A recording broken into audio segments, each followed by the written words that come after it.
31번 가에서 마에 들어갈 내용으로 적절하지 않은 것은 자 금강을 끼고 있는 백제의 거두로서 자 금강을 끼고 있는 백제의 수도는 이제 두 군데가 있죠. 오늘날 공주에 해당하는 웅진과 그 다음에 사비 오늘날 부여에 해당하죠.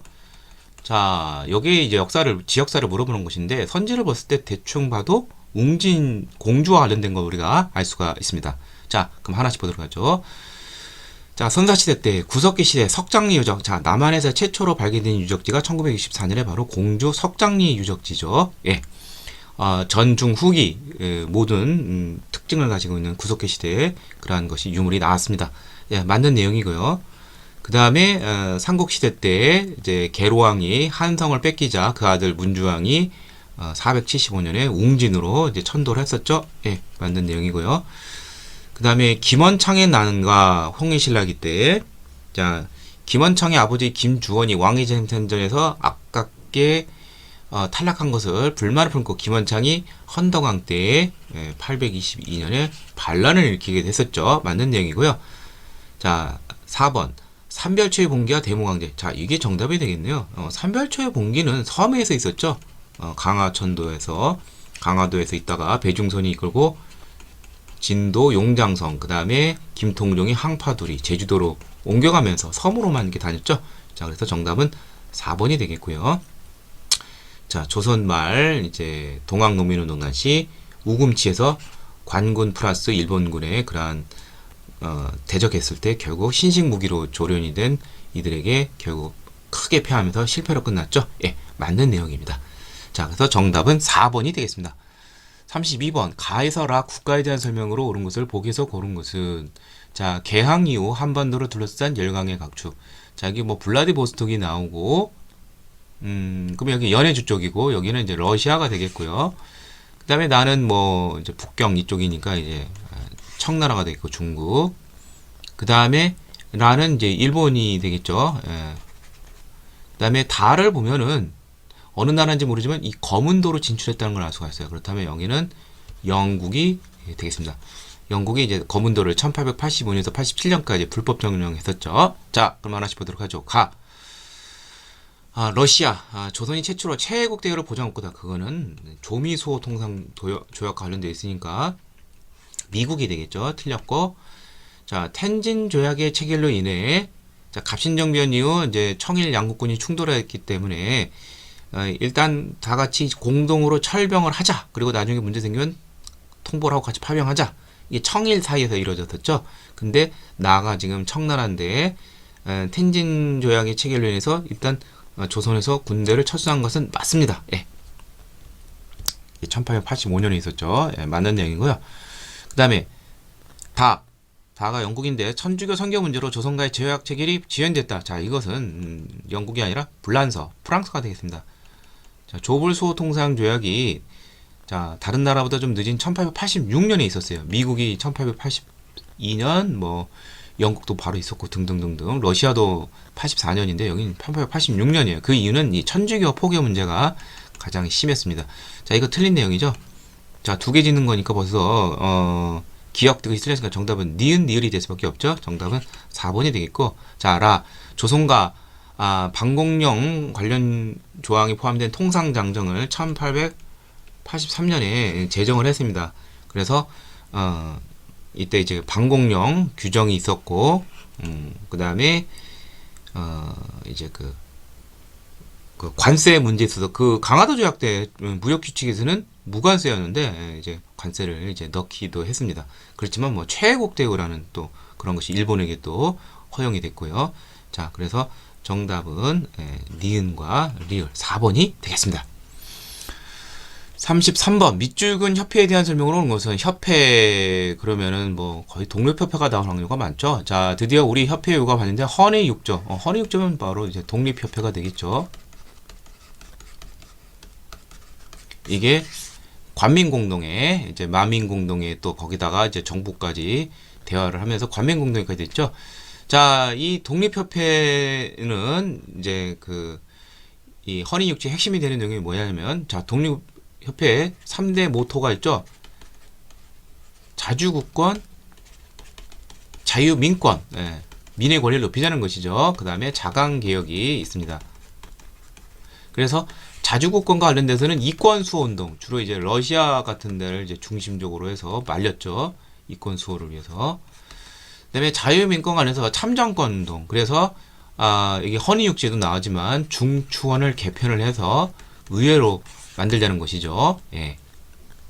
그리고 이제 자강개혁 뭐 이런 것과 관련돼서는 이제 뭐 독립신문이라든지 뭐 기타 등등 예, 이제 계몽 운동을 많이 했었죠.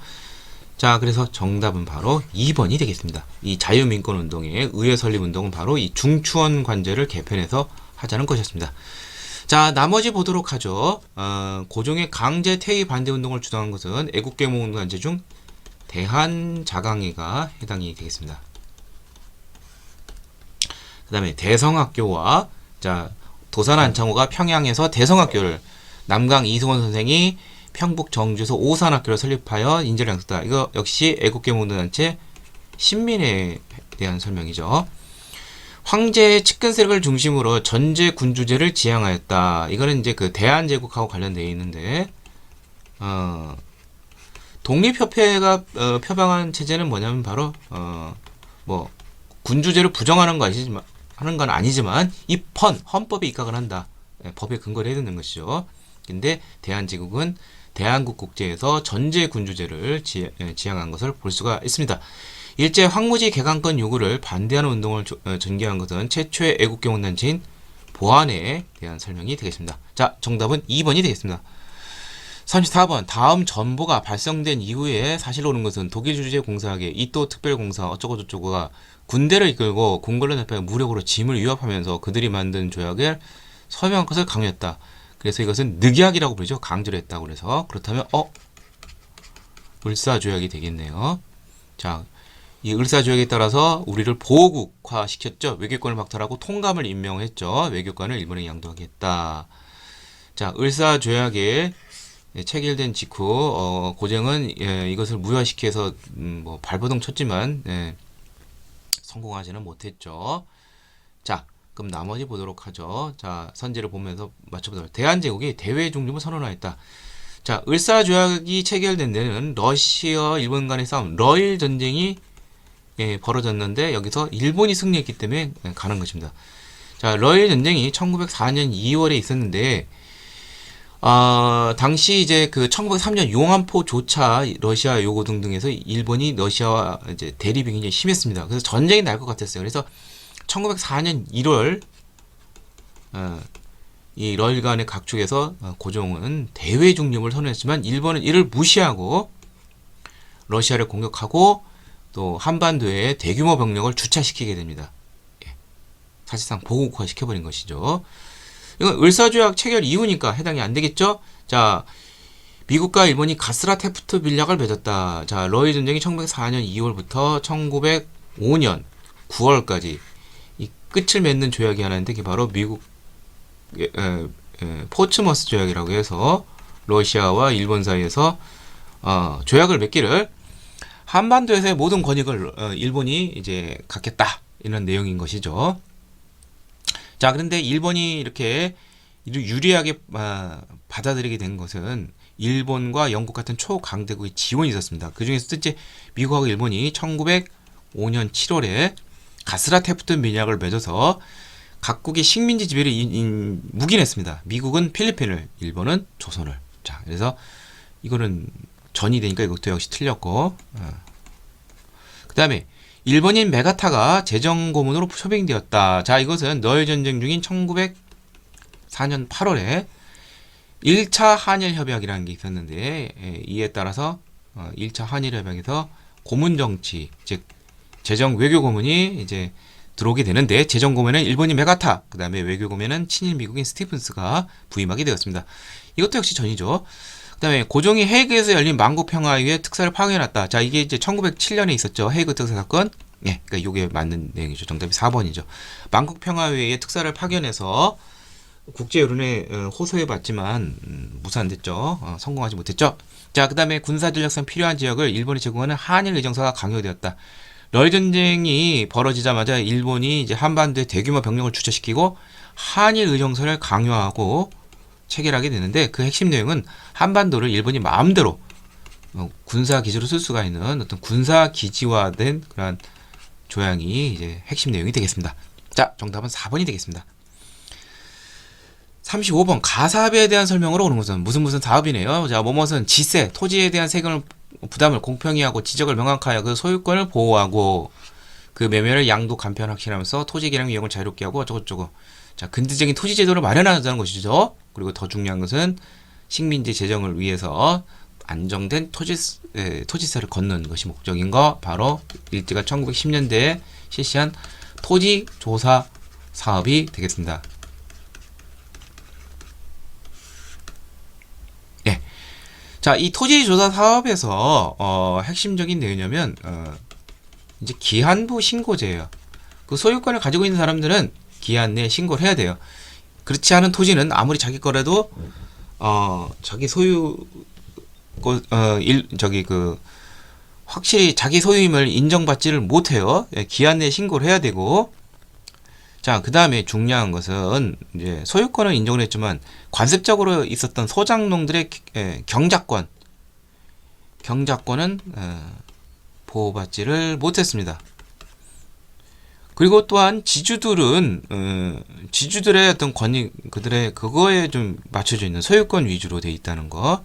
근데 그렇다고 해서 지주들이 이제 그 자본주의 발전 단계에 따라서 이들이 이제 산업 자본가로 발전했느냐? 그렇지는 못했어요. 예. 왜냐하면 이제 일제 시대가 끝난 다음에 이 지주들을 기다리는 것은 바로 농지개혁법에 의해서 이제 국가가 이제 토지를 매입을 하는데 이제 바로 그 지가증권을 줬습니다. 농지개혁 때. 근데 농지개혁이 시작이 된 다음에 얼마 안 돼서 바로 몇 달 뒤에 6.25 전쟁이 일어나면서 그렇다면 증권 같은 건 휴지 조각이 되죠. 전쟁이 나고 그러면. 그래서 이들은 산업자본가로 전환되지는 못했습니다. 자, 그리고 가장 핵심적인 것은 이제 안정된 토지세를 하복하는 것이에요. 그래서 식민지 통치 재정 기반 확대가 되는 것이죠. 네. 그래서 정답은 바로 이제 4번이 되겠고요. 네. 자, 이게 1910년에서 1918년까지 이제 실시를 했는데 여기 조심할 게 5번을 보면 세계적인 대공황으로 인해 일제 정책이 바뀌면서 중단됐다. 이거는 1930년대 들어와서입니다. 이제 대공황으로 인해서 일제 정책이 바뀌면서 중단된 것은 이것이 아니라 이거는 이제 1920년대에 있었던 이제 산미 증식계획, 딸 생산량을 늘리는 것이죠. 뭐 그거 관련된 것이지 토지조사와 관련이 없습니다. 그리고 지주들 산업자본가 전환 안 됐죠. 또 농민들의 간접적 경작권 인정받지 못했죠. 자, 그 다음에 이제 농촌진흥운동은 뭐냐면 1930년대에 이 열악한 소장농들의 문제를 해결해 준다는 명목하에 어떤 농촌의 어떤 새로운 바람을 일으키는 일제의 관제 운동입니다. 그래서 조선 농지령 같은 소장농들의 권익을 조금 보호해 주려는 그러한 것이 들어가 있는 문구가 있지만 실제로는 뭐 그러한 것은 없었고요. 이게 일단 일어난 시기는 1932년에서 1940년까지니까 시기가 맞지도 않습니다. 자, 정답은 4번이 되겠습니다. 36번 다음 시나리오의 가단체에 대한 설명을 한 것은 서대문 감옥 종로 구치감 여기 보면 이제 검사나하고 박상진이 나왔어요. 박상진 1910년대 비밀경사 형식의 항일운동단체가 있죠. 바로 대한 광복회가 되겠습니다. 자, 1910년대 비밀결사 항일단체로서 두 개가 이제 자주 물어보죠. 임병찬이 고종의 밀제를 받아 대한제국의 재건을 목표로 한 독립의금부가 있죠. 예. 예. 자, 이 둘의 가장 큰 차이는 이들이 추구하는 정체, 대한강국회는 공화정을 추구를 했고 여기는 복벽주의, 대한제국의 다시 재건이 되는 것이죠. 이러한 문제가 있고요. 그다음에 대한강복회는 이제 그 어떤 친일적 성격의 어떤 부호 이런 사람들을 처단을 했어요. 뭐 돈을 뜯어내거나 말 안 들으면 이제 제거를 해버렸죠. 자, 독립의금부는 좀 황당한 것이 있는데 조선 총독부에 국권 반환 요구서를 제출했습니다. 뭐 일제가 이걸 들어줄 리도 없겠죠. 예. 자, 그래서 대한 강복회에 대한 설명인데 결국 정답은 공화정책 국민국가 수립 2번이 되겠죠. 자, 나머지 보도록 하죠. 무호 독립선언서를 발표하였다. 자, 3.1운동 기미 3.1 독립선언 그 몇 달 전인 1918년 11월에 만주에서 많은 항일 투사들이 대한민국의 독립선언을 발표하고 무장투쟁을 고취하는 것이 있었습니다. 관련 없고요. 자, 그 다음에 연해주 이주의 한인들이 중심이 되어 조직이 되었다. 아니죠. 대한강국회는 국내에 있는 비밀개산제고 연해주에 있었던 비슷한 이름의 단체가 있죠. 바로 이상설이 세운 대한 광복군 정부라는 것이 1914년 세워지기도 했습니다. 그 다음에 조선 총독부에 폭탄을 투척하는 의결을 일으켰다. 이거는 의열단 출신의 단원 김상홍 열사의 그런 의거이죠. 김상홍이 아니라 김익상. 예. 1921년에 했었죠. 그 다음에 죄송합니다. 2번에도 똥을 쳤는데 이것도 아니고, 예. 공화정체는 이제, 죄송합니다. 예. 2번이 정답이 되겠고요. 예. 정답은 2번이고, 국권반환 요구서는 이건 이제, 그, 대한강복회와 같은 비슷한 시기에 활동을 했었던 임병찬의 독립의금부에 대한 설명이 되겠습니다. 자, 정답은 2번이 되겠습니다. 37번 밑죽은 민족운동이 일어나게 된 계기로 가장 추천한 것은 자, 민족운동이라고 되어 있는데 자, 이 비석은 외세의 경제 침탈에 맞서 일어난 민족운동인데 자, 여기 보면 이웃이라 도와주는 척 덮어씌운 빚덩어리 나랏비트가 관련돼 있고 우리 여기 대구 여기더라 대구에서 시작한 거 자, 국채 1300만원 나랏빚을 갚자 바로 대한제국 말기 있었던 국채보상운동이 되겠습니다. 자, 이 계기는 무엇이냐면은, 이제, 일본에 의해서 개항이 되고, 이제 근대화 작업이 시작이 됩니다. 근데 이제 시설 같은 거를 이제 마련해야 되는데, 우리가 돈이 없으니까 일본이 우리가 돈 꺼주겠다. 이거 써야 된다. 그래서 차관을 은근히 이제 강요를 하면서, 그 나랏빚을 지게 되는 것이죠. 예, 일제 차관, 네. 근대적 시설 마련한다는 명목으로 해서 예, 이게 이제 원인이 됐기 때문에 정답은 3번이 되겠고요. 그래서 이 국채보상운동은 빚을 이제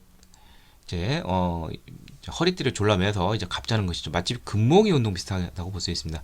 자, 이것은 이제 시작은 대구의 광문사라는 상해사에서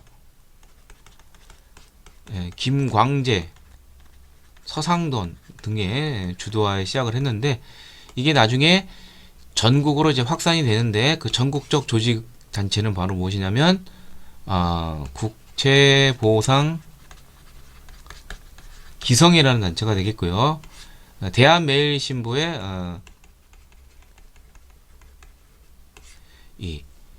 그 간부진으로 양기탁이 있었는데 또 국채보상운동에서도 똑같이 활약을 했습니다. 이 양기탁의 존재. 자, 나머지 보도록 하죠.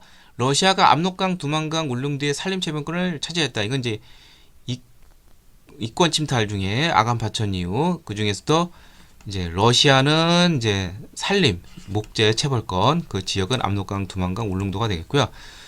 그다음에 미국은 금을 많이 가졌습니다. 미국이 운산 금강 개굴가 노다지란 말이 여기서 나왔고요.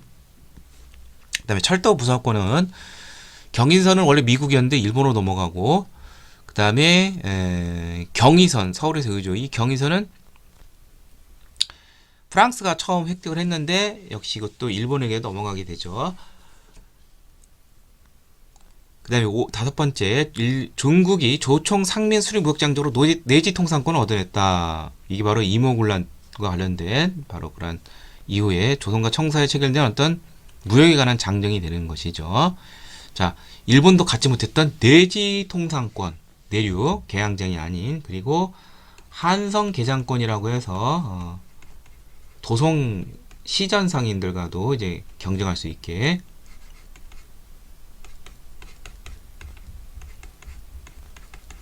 한성 개장권.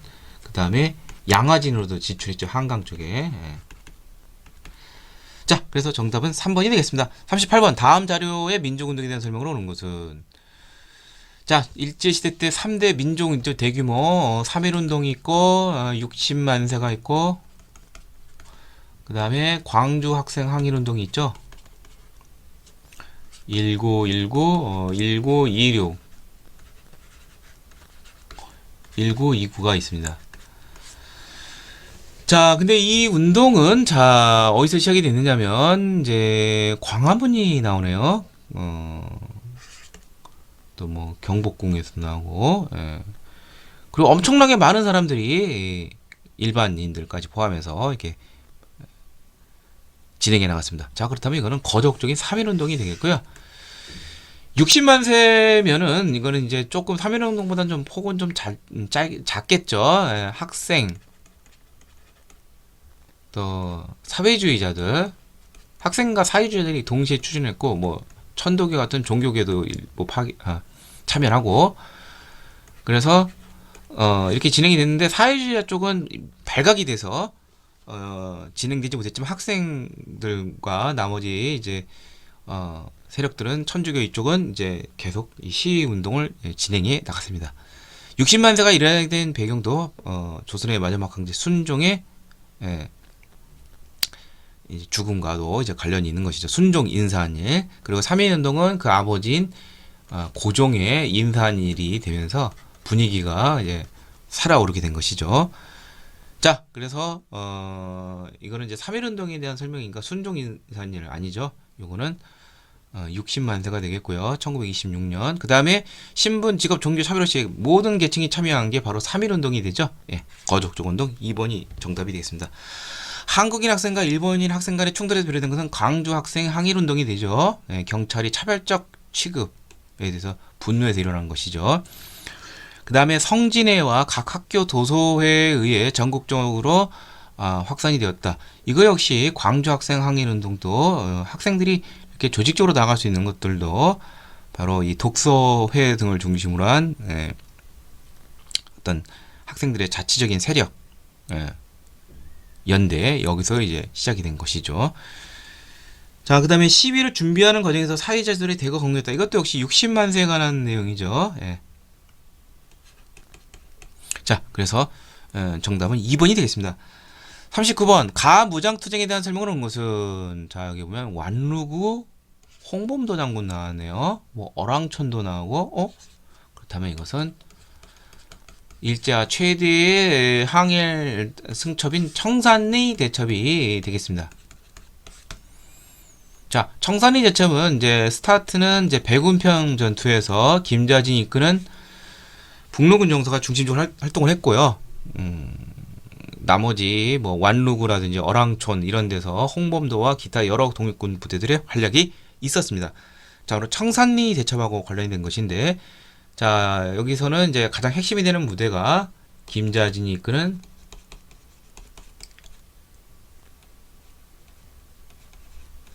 북로 군정서가 핵심이 되겠고요. 또 하나는 여기 나온 홍범도 장군이 이끄는 대한독립군이 핵심이 되었습니다. 또한 이 홍범도의 대한독립군은 이제 청산리 대첩과 앞서서 몇 달 앞서서 있었던 바로 이제 봉오동 전투하고도 관련이 있죠. 그 외에도 여러 많은 항일 부대들이 참여를 했습니다. 자, 그래서 이 무장투쟁에서 가장 정답이 될 수 있는 것은 바로 북로군 정서 중심 김자진 이게 중심이 돼서 일본군의 대승을 거둔 것이죠. 자, 나머지 그렇죠. 조선의용대 김원봉이 주축한 중국 관대 최초의 한일 무장 부대인 조선의용대가 화북 지역에서 싸우게 되죠. 이때 대표적인 것이 뭐 호가장 전투라는 게 있는데 당시 중국 공산군인 팔로군과 함께 연합해서 싸웠습니다. 반속탄전이라든지 석가장 전투 등등등에서 조선의용대가 화북지대가 여기서 활약을 했고요. 나중에 이제 1942년 7월에는 조선의용군으로 확대 개편이 됐습니다. 대한독립군 등이 봉오도에서 일본군을 격파한 전투이다. 예, 방금 말했듯이 청산리 대첩에는 김자진, 홍범도 같이 나올 수가 있지만 봉오동 전투에서는 북로군정선은 나오지는 않습니다. 예, 그래서 이건 틀린 내용이고요. 한국 독립군이 대전 자령에서 일본군을 크게 이겼다. 조선혁명군이 중국군과 연합전선을 스쳐 평리한 것이다. 이거 3번과 4번은 1920년대가 아닌 1930년대 초에 활동하던 항일 무장 부대인데 바로 지청천이 이끄는 한국 독립군의 활약. 자, 한국 독립군이 대전 자령도 있지만 쌍성보, 사도하자, 동경성 전투 이런 데서 크게 활약을 했습니다. 그 다음에 다섯 번째는 그리고 이제 조선혁명군이 양세봉이 이끄는 이제 중국 의원과 함께 한중 연합작전을 펼쳤다. 자, 그 한국 독립군 같은 경우는 중국 호로군과 연합을 했고 남만주 쪽에서는 이제 조선혁명군이 중국 의원군과 함께 연합작전에서 큰 성과를 거뒀습니다. 자, 정답은 4번이 되겠습니다. 자, 40번 가에 대한 설명으로 옳지 않은 거. 조지 루이스 쇼. 자, 이 사람은 중국의 안동, 압록강 의주 건너편이 되는 것이죠. 예룡양행. 그렇다면 이것은 상하이에서 수립된 대한민국 의정부에 대한 문제가 되겠죠. 자, 옳지 않은 거 고는 것인데 대한민국 정부는 독립신문을 발행하고 한일관계 서류집 관행했다. 자, 이거 맞는 내용입니다. 자, 서재필이 만든 독립신문이 아니에요. 좀 조심할 것. 그리고 박은식 등이 중심이 돼서 임종소속의 한일관계 사료집을 간행하게 됩니다. 파리 강화회의에 신한청년단 출신의 김규식을 통해서 독립청원서를 제출한 것도 또한 사실이 됩니다. 그 다음에 복벽주의 이념에 따라 전국적으로 의변을 일으켜줬다. 자, 앞서 문제에서 보면 임병찬의 독립의금부가 이러하다고 그랬죠. 1910년대 비밀결사 애국경영단체가 아니라 복벽주의를 이제 내세운 뭐 그러한 이제 대한제국의 재건이라는 거, 좀 복고 보수적이다 이렇게 이해하시면 되겠죠. 그 다음에 국외 거주동포에게 독립공채를 발행하여 자금을 마련했다. 자, 이것도 맞는 내용이죠. 그러니까 다 맞는 내용인데 이제 3번 복벽주의 요거는 이제 임병찬의 독립의금부와 관련 설명이니까 정답은 3번이 되겠고요. 독립의금부. 자, 이제 임정이 이제 재정적으로 운영한 것은 독립공채와 이제 바로 의연금이 있습니다. 대가성 없이 그냥 가져가는 거. 독립공채는 나중에 이제 이득이 될 수도 있긴 하죠. 자, 이걸 통해서 자금을 마련했고요. 또 초기 임정은 구미위원부를 둬서 외교 노선에 힘을 기울였습니다. 그래서 한국의 독립 문제를 국전하는 데 힘쓰기도 했습니다. 자, 마지막으로 이제 여기 보면은 이륙양행이 바로 이제 상해에 본부가 있다 보니까 국내를 연락하는 그런 연락 사무 역할도 같이 했다는 거, 그렇게 정리하시면 되겠습니다. 자, 그래서 정답은 3번이 되겠습니다.